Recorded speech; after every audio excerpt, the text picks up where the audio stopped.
My topic is why we should stop transporting oil across our oceans. Have you ever heard of the Exxon Valdez? I am sure you know it was bound for Long Beach, California, and the vessel was carrying about 1.26 million barrels, or about 53 million U.S. gallons of oil at the time it ran aground. The Exxon Valdez Oil Spill Trustee Council states it gained widespread infamy after the March 24, 1989 oil spill in which the tanker, captained by Joseph Hazelwood and bound for Long Beach, California, hit the Prince William Sound's Bligh Reef and spilled an estimated minimum 10.8 million U.S. gallons of crude oil. This has been recorded as one of the largest spills in U.S. history and one of the largest ecological disasters. The topic I'm going to be discussing today is the threat oil spills pose to our marine environments. I believe that the facts today hopefully will convince you that oil being transported across the ocean is potentially extremely harmful to the environment and a gamble we tend to lose. My interest in this topic has driven me to gather a sufficient amount of information to get back to you. I believe subjects such as this should not go unnoticed like so many things out there do. We should all be informed of the dangers of oil and its effects it has on so many animals and mammals if mishandled. This topic relates to all of you because we all consume oil. Oil produces, well, we need oil to produce a lot of things such as gasoline and water bottles, plastic, diapers. The main points that I'm going to be discussing today are the facts and statistics about the damage oil does to our oceans every day.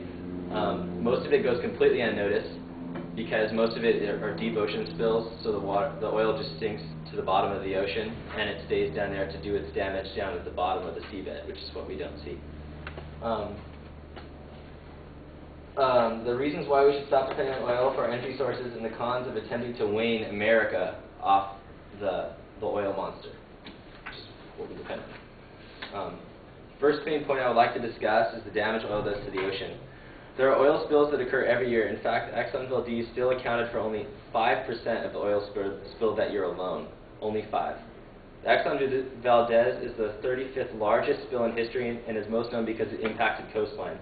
A document released by the U.S. Coast Guard states 1.3 million gallons of petroleum are spilled into U.S. waters from vessels and pipelines in a typical year. A single major spill can double that. Using less oil may make future spills less likely.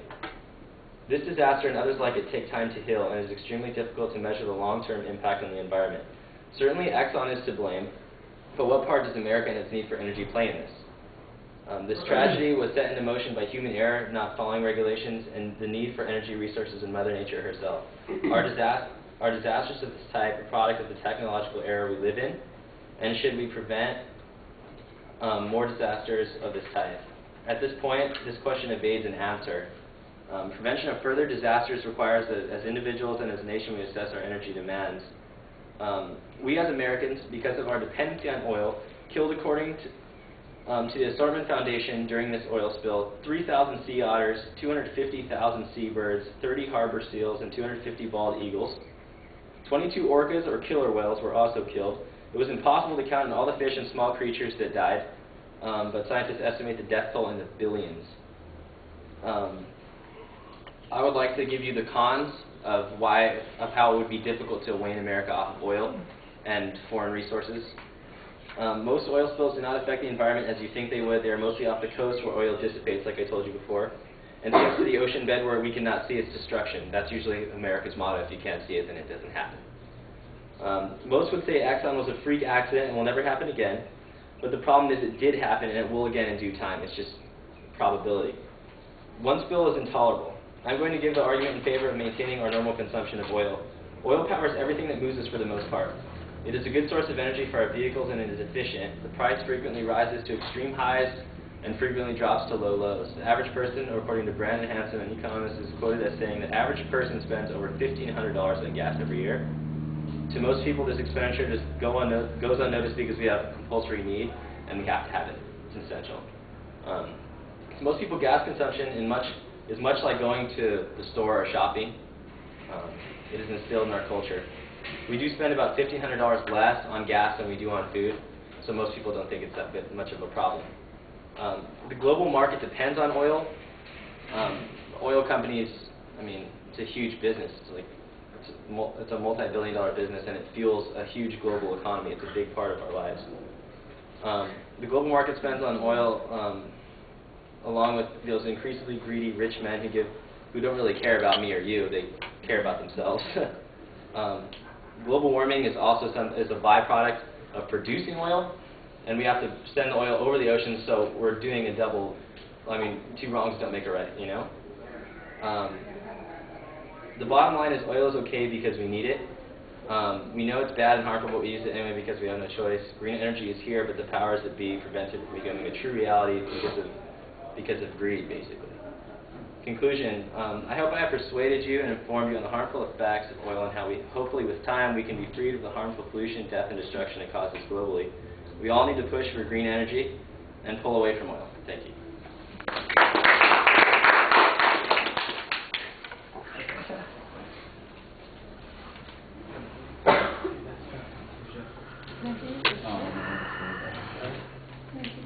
Sherry, what did you think? Me too. That were Because his presentation was interesting.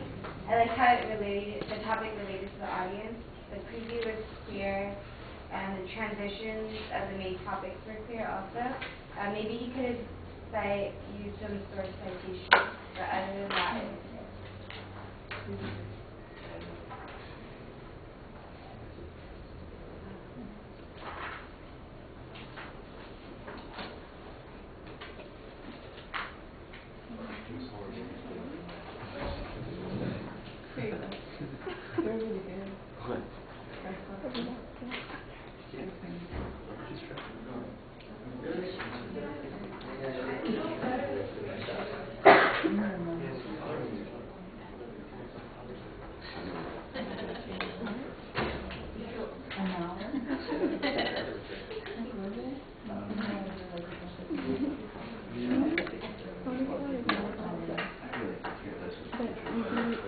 all right, Blake,